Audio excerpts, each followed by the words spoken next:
Well, we made it through the holidays here in Ohio. Um, Not one single flake of snow, and it's 50 degrees today. It's a beautiful day. So I thought it would be a good day to do a video. Um, I want to talk to you about a little Christmas party that we had put together for a couple great nephews of mine and niece.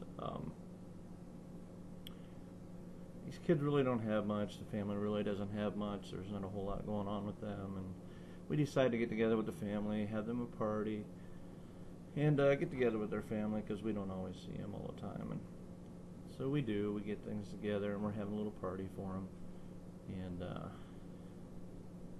And the guy, the father of these children, just completely blowed me away. My daughter started talking to him and said, "What do you do?" She asked the mom, and the mom says, "Well, I stay home all day. I take care of my kids." Well, that's cool, you know. So she asked the dad, "What do you do?" And the dad says, "I stay home, you know." And it's like, where are you getting the funds and the money for these kids? How are you taking care of your family? How are you supporting these kids? You know, I mean, they're beautiful, beautiful, blonde-haired, blue-eyed kids. You just the perfect kids, and they were so good down there. So they proceeds to say to my brother-in-law, "Well, we're on welfare, and we make enough money. I make enough to pay the bills and buy my cigarettes. Of all things, buy my cigarettes. Instead of, well, we get clothes for the kids, and we do this, and we go here, and we do things. No, I got enough money to pay my bills and buy my cigarettes." Those who don't know, cigarettes, for a regular pack of cigarettes here, is about $4.50 a pack. That's not chump change, that's a brand new bike, or that's, a trip somewhere, or, it's a surprise when they're not even expecting it. But no, it gets better than that.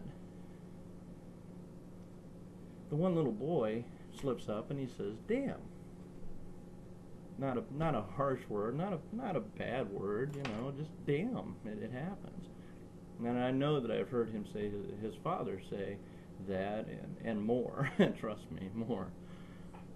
And this kid just got ridiculed. You stand there, the father's yelling at him, you know better than to say that, this, just totally mean to this little boy. It's a Christmas party, it's supposed to be fun. We're getting together with the family and getting things happening, and making them feel like they belong anyhow. And, the father's he's an ass. They finally get done, and actually they were outside smoking at the time when he said this, so one of my pet peeves. Anyways, the kids come back in, and they're opening presents, they're having a good time, and they're getting things, and the mom says, "Well, normally she plays with his toys and he plays with her toys and all this, and everything's just getting kind of discombobbled." So the little girl gets a stocking, right? And she's afraid to reach down in the stocking. She's afraid something's going to get her, or, she's afraid of it. And the mom says, "Do you want to go to bed right now? You reach down in there and you get them toys out of there. You do this. Just reach down in there, or I'll put your little butt to bed." And it's like, what are these people thinking? This is what happens to our society when we give them everything to survive. We don't make them work. We don't teach them any morals. They don't have a high school education. There should be standards in our welfare system that say, okay, you're going to live off the government, but you are going to work. Then you're going to get your education, and you're going to do this, or you're not going to get the benefits that you need. We're going to take the children, and we're going to take care of them, and you can go buy your cigarettes with some other money that you can get somewhere. The standards are awful. We'll let anybody on. There's generations that have been on welfare. Yeah, fourth and fifth generations on welfare in this country, and nothing's changing them. They're not teaching them how to be better, or how to improve themselves, or how not to live that way. There's a better life out there. Get your lazy ass up and go to work. You know, don't sit there and depend on the government. You know, they said, oh, the church came by and they picked up our wish list. What kind of life is that? What kind of pride is that? Where are your family's morals? You know, if you get everything given to you, you know, what is that? Go to work. It makes me so mad. I'm a father of two. I'm a single father of two. And I work every single day. And I have to kiss ass to get anything in this world for free. To go over there and ask them for a little help when my kids got sick, you know, a little bit of food stamps or something. What they give me? $125 a month in food stamps. For a working man.